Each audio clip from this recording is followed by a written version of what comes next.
So welcome everyone, I'm Ivy Rivera. I'm a psychic medium, a Taino Arawak, and I own a school called the Ivy League Psychic Academy, where I train people internationally, online, and everything, ranging from psychic mediumship development to numerology, astrology, tarot, Reiki, paranormal, children as well as adults. So hope to see you there for classes. If you believe that you are an empath and you're struggling with that, whether it be anxiety, depression, ADHD-like symptoms, or you just want to get a better handle on your abilities and understand what they're useful for, you can go to ivyriveraempatheceducator.com. Okay, we also have trainings there for therapists, activists, teachers, parents of empathic children. Check it out. All right, tonight we are doing a free mini class. I've been doing 1 to 2 free mini classes per week since the pandemic hit. This is the quarantine series.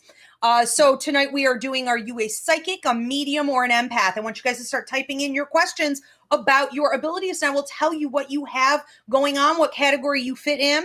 To see a full list of the classes I put up for the quarantine series here on YouTube at Ask Ivy, you hit the playlist button. Paul, my adorable producer, has them all neatly organized there. How are you, Paul? I'm doing great, thanks. How are you? I'm good. I'm excited. Yeah, I love this one. Yeah, this is my favorite free mini class that we do because this is really where my passion is in talking about these abilities. I do want to announce one more time, if you guys missed it earlier, the Psychic Mediumship course starts in May around the 17th.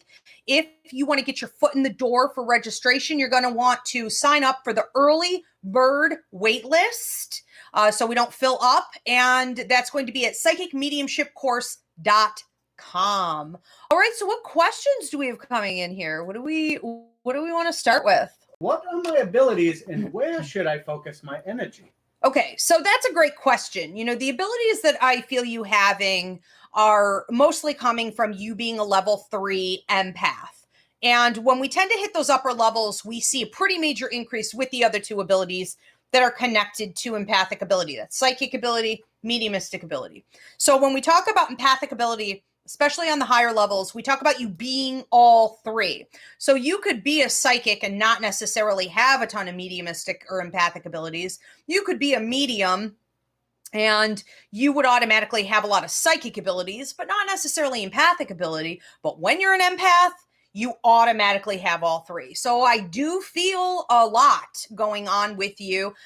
So I love that part of your question here is what the heck should I be focusing on? Because a lot of empaths at the higher levels are just absolutely overwhelmed. And there could be a sense of like, I'm really drawn to get into Reiki or the healing arts and energy work. And I have hot hands, but I'm also drawn to do mediumship, but that feels overwhelming. And I know I get a lot of prophecy and visions, but I think that what you're really going to want to focus on for yourself next is two different things. So I want to talk to you about mediumship and learning the language. Hope to see you at class. You're going to want to learn the language of spirit communication, of also your psychic and empathic abilities. Okay, so that's the lost language in the training that we do.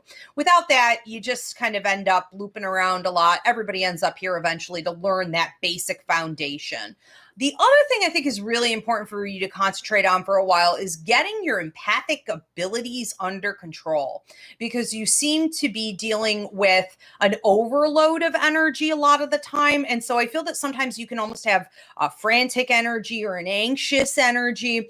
And it's important that you're understanding what is mine, what is others, how to tune other people's energy out, even when it gets in there, because it will sometimes, how to cleanse it out and how to stay centered. I think that you want to, here's a good way to say this. I think what your higher mind wants to be doing right now is working more with that ability you have as an energy manipulator, as a level 3 empath.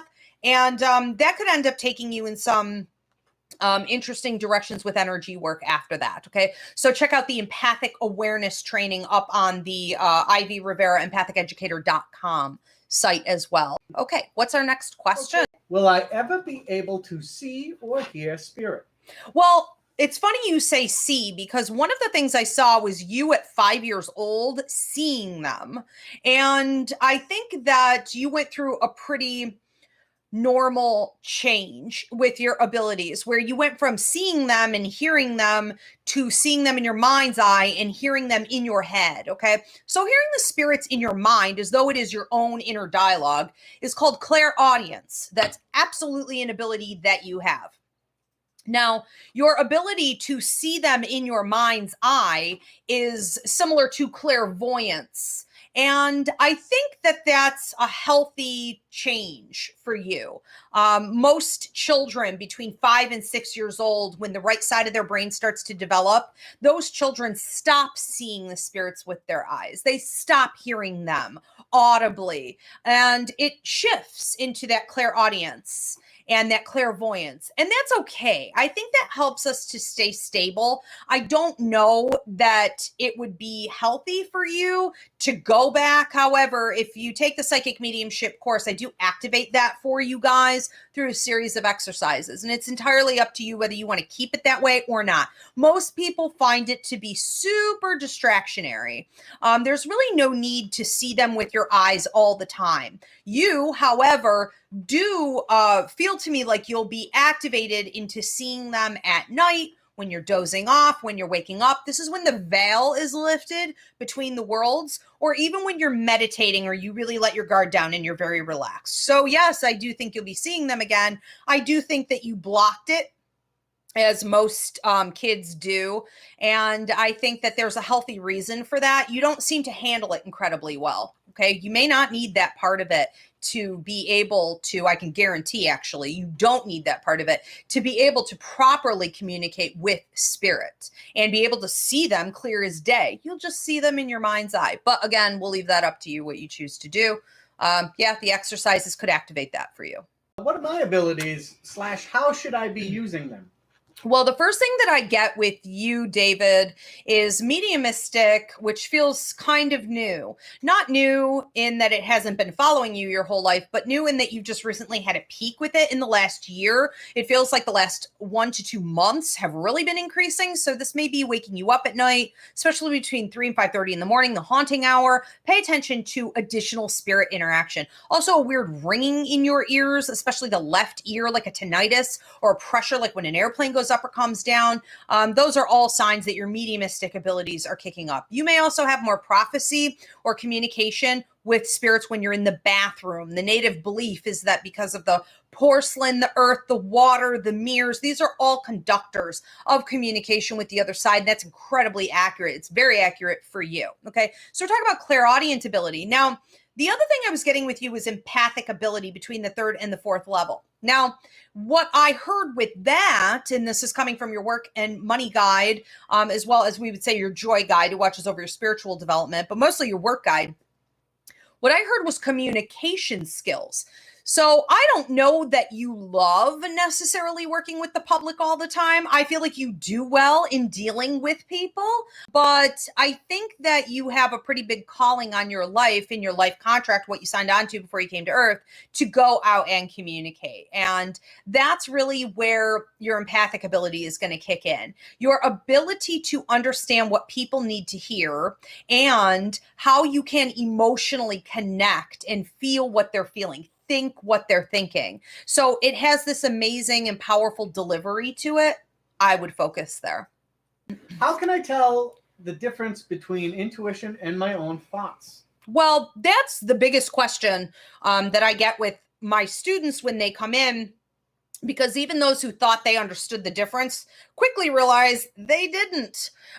It is a lot of negative judgment that gets passed on that as well. So it's this feeling of as though you're a failure intuitively, because it could just be your imagination. You could just be crazy. You could just be making this up. This could just be your opinion or your thought. What's the difference? So this is what I always tell my students. There's no difference. It's all part of who you are. It's all part of how your intuition operates. It's all part of the same brain. So all we want to do really is to remove the judgment part of this. Don't say one is good and the other is bad, or that this is black and white, or that it's going to be your imagination or it's going to be your intuition. It's all the same thing. So once you release that misunderstanding, it becomes more of a flow for you, so that it's a stream of consciousness. And you understand that whatever it is you're thinking or feeling or hearing is the truth. And that's okay to accept without judgment. And the more you accept it without judgment, the easier it is to test out your intuition and start to tweak its accuracy to get it at 100%. Okay. So first things first, remove judgment. What are my abilities? I feel like I'm sensitive. You're sensitive. You're very, very psychic. So, woo. I have a grandmother in here with you who, may have done this, I don't want to say professionally, but may have been one of those card flippers. A lot of the grandmothers used to use a deck of playing cards and they would read them. And it was almost like they were hiding and trying to pretend like it wasn't tarot, trying to pretend like they weren't, with a crystal ball, but it's all really the same thing. So she may have been doing this. She may have also been using, whether it be like tea leaves or coffee grounds, Turkish coffee grounds, things like this. She definitely had some ability. And I think that it would have been so intense for her that there would have been stories about it that she told, or that were told about her in regards to escaping horrible situations. Before the towers went down, I saw 9/11 happen and I got out of the city with 9 days to spare. Stories like that, stories the family doesn't forget. So do a little digging if you don't already know. This is hereditary, psychic ability especially, okay? It is a time for you, I think, to figure out what the heck you want to do with it. I feel that this has been with you from birth because it's in your bloodline, but that you don't even realize you have it. You may think things that you do that are abnormal or almost supernatural are something everybody does. And at this stage, you may really be wondering, is this normal? Why do other people not have access to this information? I think one of the things you may want to do at this point to start honing in on your ability is to write down the dreams that you're having, in particular, the symbology that's coming up. Look up, you guys should all have this dream book. It's a requirement for my students. It's called The Dreamer's Dictionary. And it was written by Lady Stern Robinson and Tom Corbet, a psychic and a psychiatrist back in, I think, the early 70s or 60s. Every grandma had this book. It was reissued in 95. It's super old. It's super accurate.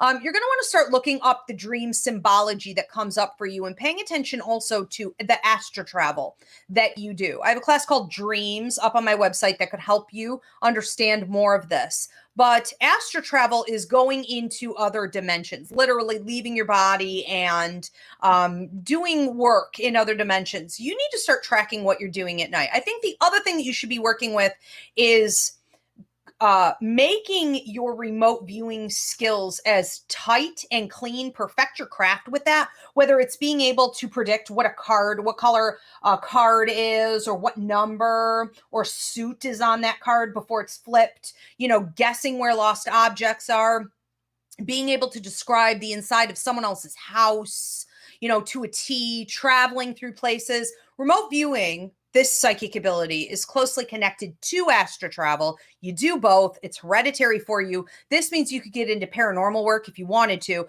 You would be great at things like medical intuitive. You would be great at things like missing persons, criminal investigations. Focus in and talk to grandma. I have prophetic dreams. I know things. I also hurt in like an electric shock when I see someone get hurt, and I'm tired.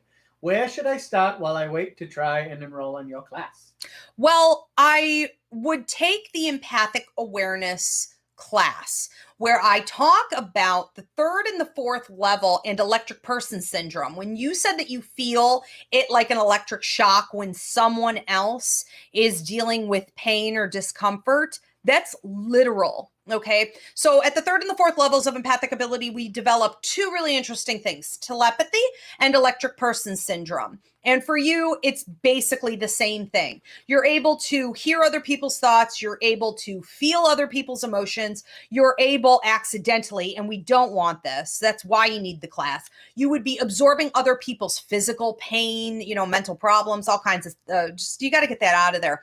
So you want to separate yourself from others. A great post I always see on Instagram, and I always reshare it, is be an observer, not an absorber of other people's energy. That is huge. Okay, so start there, start getting control with your abilities, and understand that at the third and the fourth level, it's very much like Carrie. If you never saw the movie Carrie, the old like 80s or 70s movie, I know they redid it.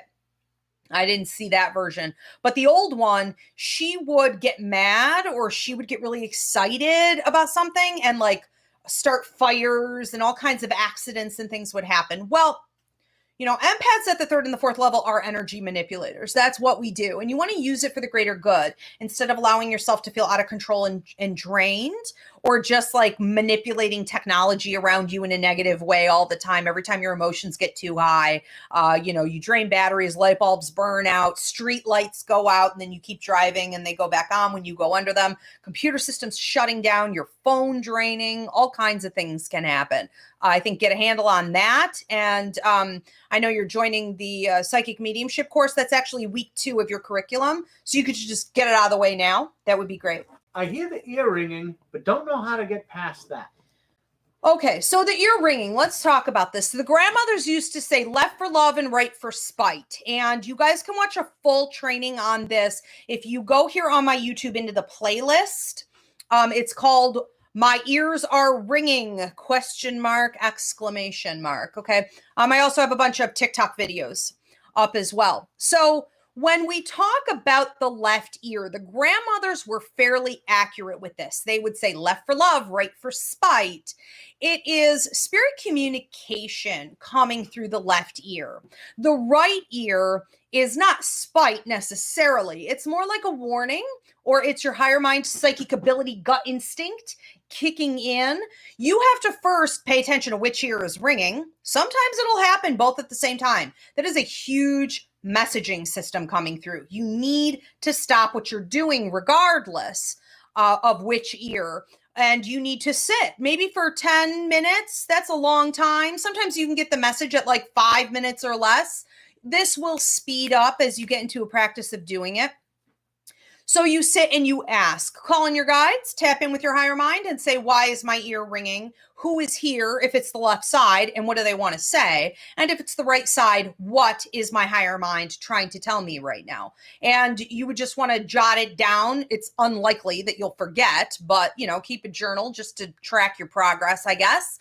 But usually when it's the right ear, it's a warning about something that's going on around you, or it's an alert system to pay attention to who is messaging you, what situation you're about to enter into. It is useful information. It typically comes into play within 3 days to 3 weeks. That's the only way to get around this. A lot of people ask me this question and they'll watch my videos and I give the explanation about how you need to go in and ask what's happening, and they just keep asking the same thing over and over again. Nobody can make you go in. No one can do that part for you. You have to start going in and connecting.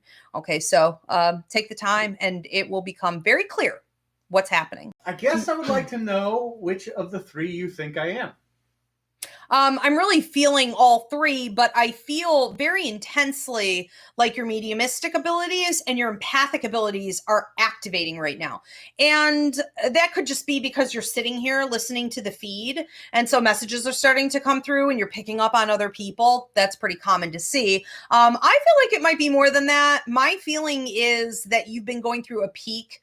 So whether we call this like a kundalini, an awakening, some kind of enlightenment period, and this feels to me like it's been about a 5 to 6 month process with you, where you've been coming more into your spirit communication, and spirit has been more engaging with you, especially at night. And while this can be disruptive and waking you up, it could also be that you're noticing things like paralysis, sleep apnea, ear ringing, hearing other voices in your room, hearing songs, hearing from people that weren't there.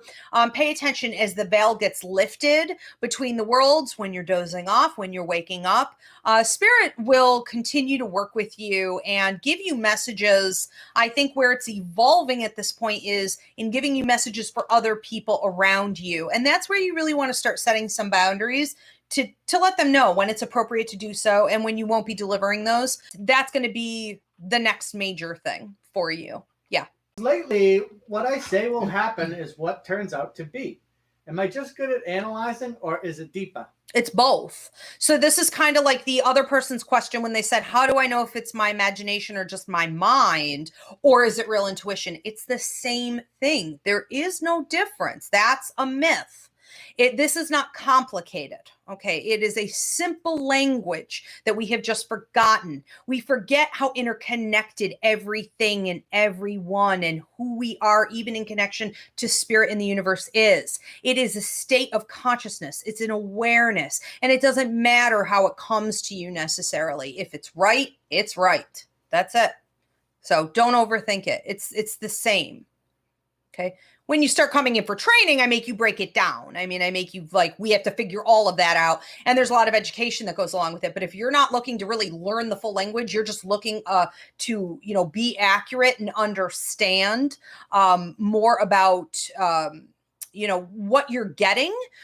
You just want to embrace all of it and stop passing judgment on it in that way, because that does tend to create blocks. I was told my whole life I'm so sensitive. So I am empathic? How do I get a hold of my emotions? I think that you have a lot of psychic ability going on also. And so one of the things that psychics do is they pick up, it's called clairvoyance. They pick up on human emotion and they pick up on dynamic events. And so it's not just the empathic ability with you. It's also that prophecy, that ability to predict when something else is going to happen. It can make you hypersensitive. It can make you almost like a chihuahua, where you don't necessarily know what's about to happen. You just know that something's about to happen. You are also, with the empathic ability, very, very sensitive to energy and increases in energy. So light noise sensitivity, I see with you. Stay out of like Walmart, try to avoid also large crowds. Anywhere there's going to be overstimulation and too many people, that's going to be a meltdown for you. You're going to need to take the empathic awareness class to get a handle in all of these situations on it, use the techniques. But primarily, I feel like you have two different things going on. And so we don't just want to focus on one or the other. For those of you tuning in, and people label you as like hypochondriac, or they think you're like really super paranoid, or you pass judgment on people and everyone else loves them, but you can't. You just know something's up, or you feel weird. Like sometimes you won't go certain places. You don't want to touch a lot of objects. You don't want people touching you. That's all part of psychic ability too. It can make you hypersensitive to energy. And it's not just other people's energy. It's events that are about to occur or have occurred, atmospheres, objects, all of that. So it's worth, getting to know. Will I be able to use my abilities in my nursing career? I think so. I would not be surprised if in, bringing more of this ability in, you find that you're limited, and you find that they don't want you to talk about it, or you're not allowed in a lot of ways. So you're kind of hiding it. And let's face it, that's what everybody's doing. If you're working in a traditional field, everybody's hiding it. It's no different than going to the casino and seeing that the top winners are, these old men who've been in there a million years, but they've learned to fine tune their psychic ability. Everybody's using this, but most people aren't admitting it or don't understand that they are. And so I see you being at some point a little defeated, that you can't speak on it more openly and honestly. And I would not be shocked if you switch into death coaching, death doula, hospice, or helping people in some alternative way, not just with the transition from life, I don't want to say life to death. That's not true, but life to the other side. But also helping like families, loved ones, and people to strengthen themselves through the healing that you can offer so that they can recoup and continue on, here on Earth. So there's a lot going on there. Yes, you will be, but not in the way that you think, and be open to exploring other things. A great class for you up here on my YouTube. Go to the playlist and look at the class called Death Coaching. And if you want the full version, go onto my website. It's a 2-hour training on death coaching. This is what you're all about. I'm an empath and a healer. What else am I? Well, when you're an empath, you're automatically psychic and mediumistic. Yes, everybody has these abilities, but you would have it as an empath to a heightened degree. So you have all three. What you choose to do with it, I feel, is really up to you because you seem level. So your empathic ability is increased compared to your psychic and mediumistic abilities, but those two are level. And I don't see that a lot. I don't know if you just haven't developed or fed anything in particular yet through like exercises or education and training, but they are even Steven. And what that's going to mean is that you're probably feeling as though you can't tell the difference between intuitive information that you get in regards to where it came from.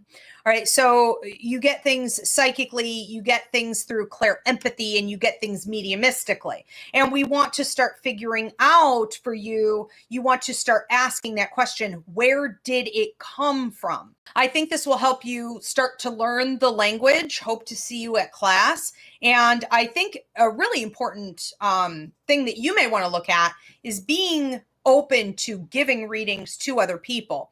Because when you have that great balance, you are in a unique position to give really exceptional readings. My students that do the best know how to tap in with a combination of psychic, mediumistic, and empathic information for their clients so that it doesn't get too heavily weighed down by one thing and it doesn't become boring or stale, right? Or lacking detail or depth.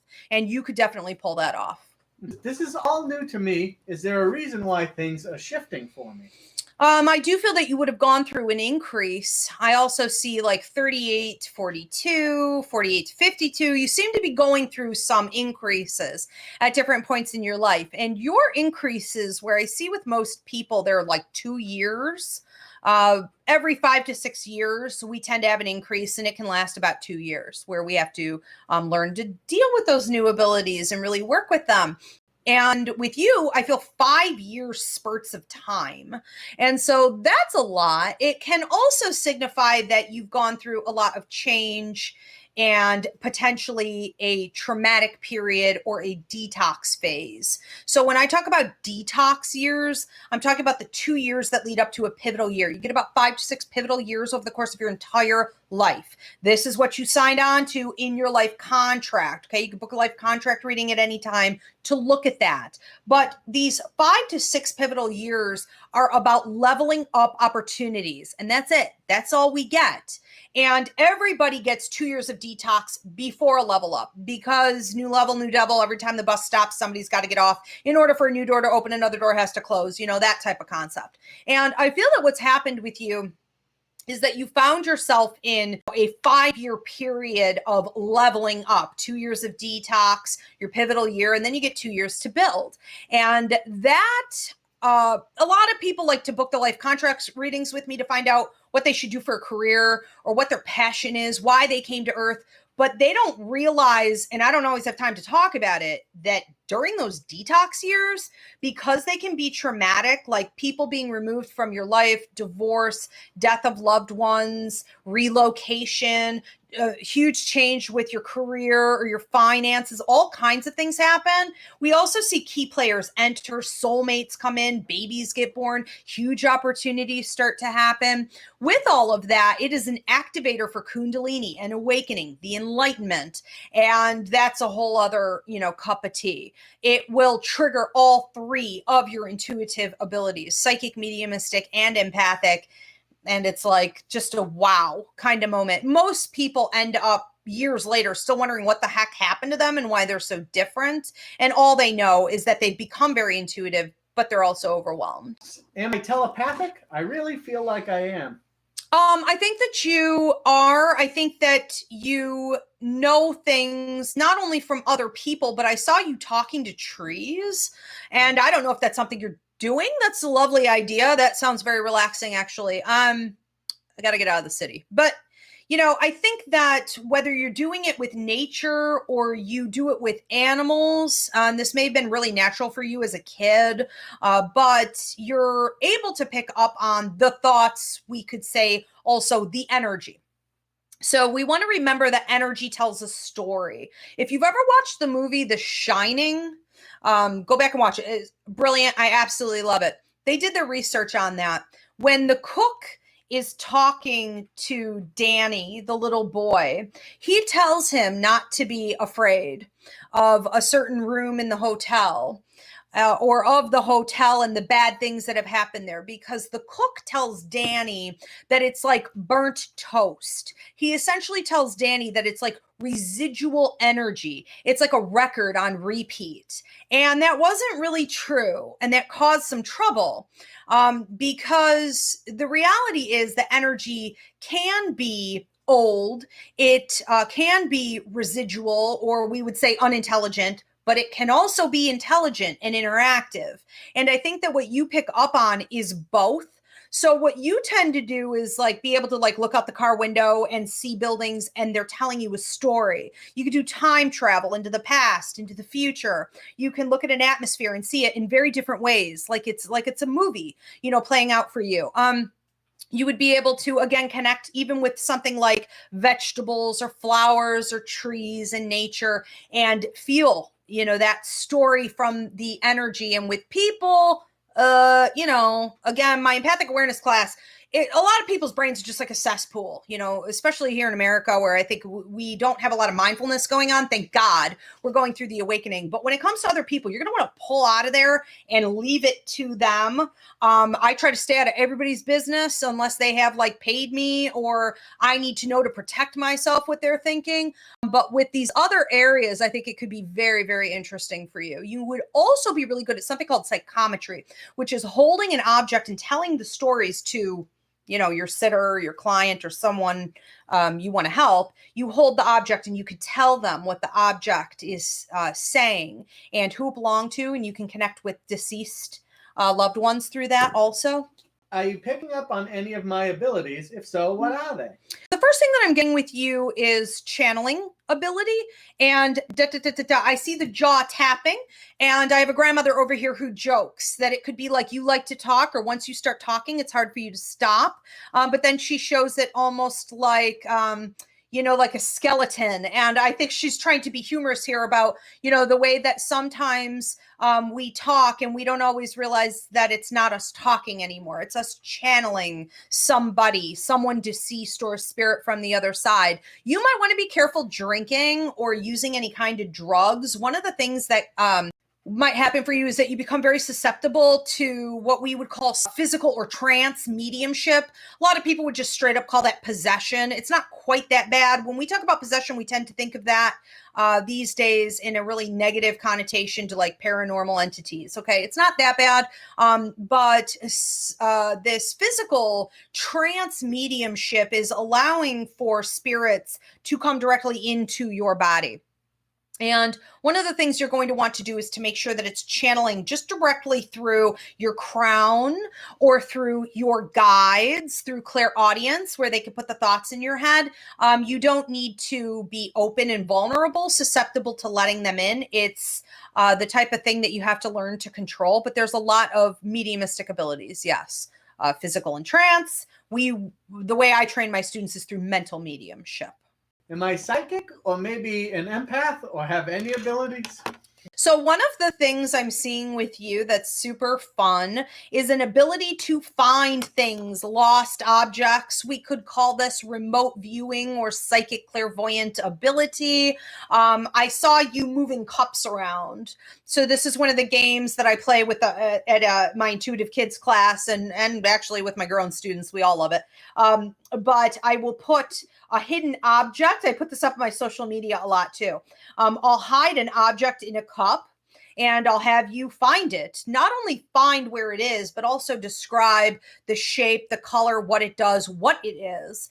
And I see you doing this. Your guides are showing me that you could potentially be very, very good at this. All right. So we're talking about, you know, using your psychic ability to find lost objects, but also this fits in with medical intuitive work. So if people around you were sick and maybe the doctors can't find anything or nothing's showing up on the tests, you would be able to go inside their body. That is huge. You would also be good at things like paranormal work, being able to check out an environment or a person's energy field to find out what's wrong, where it started, what the negative energies are planning to do, to predict what will happen so that they can stay safe. You may have also found with this ability that you've lived in some haunted houses or that paranormal activity seems to follow you.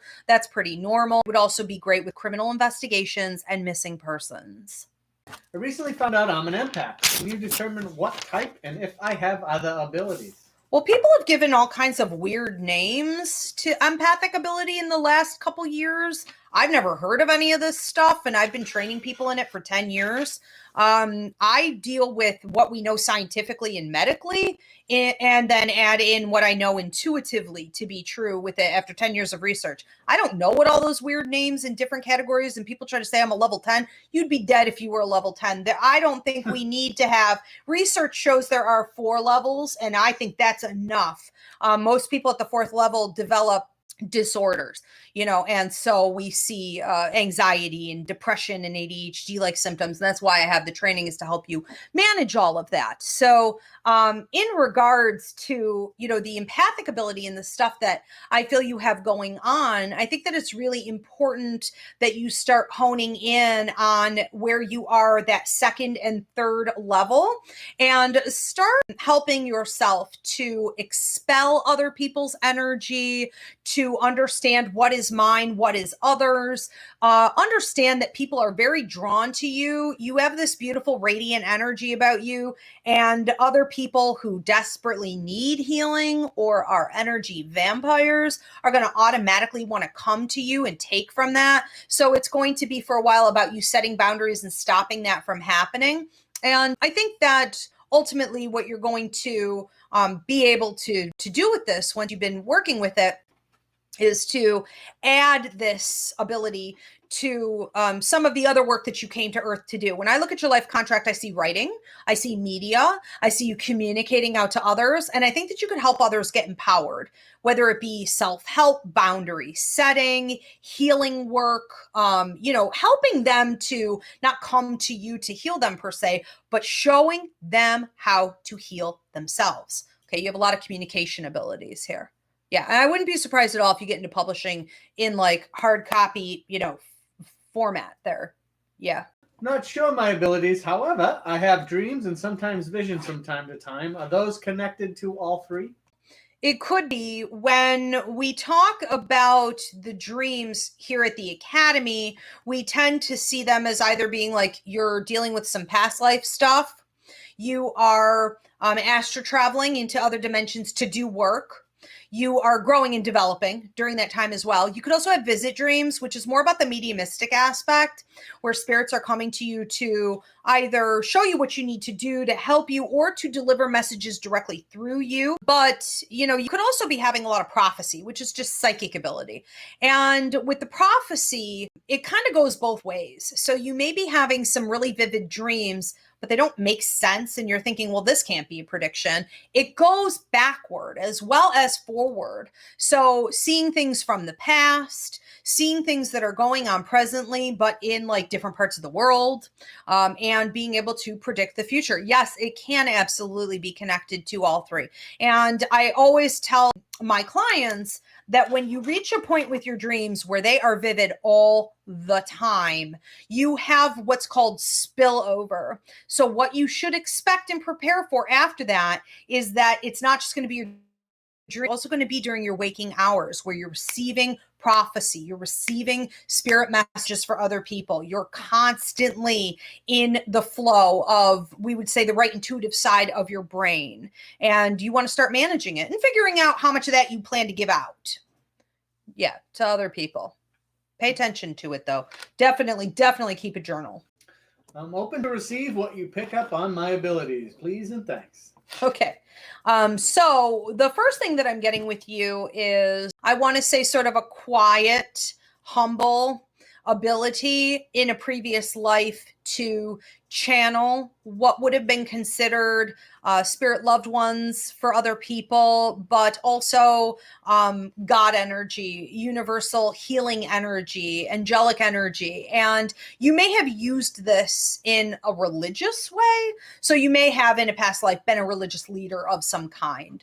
I don't feel like you were very high up per se. I feel like you worked with the people. You were very hands-on and down to earth. It does appear that you have some unfinished business with this, and it is really important that you start tapping and honing in on your mediumistic abilities. Sometimes things channel through you. Humans are the mouthpiece for God.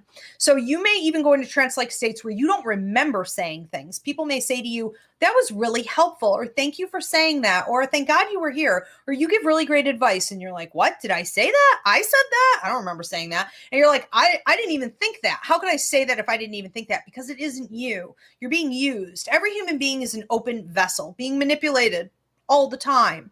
We need to be mindful of how we're being manipulated. Is it going to be lower and negative to do harm to others?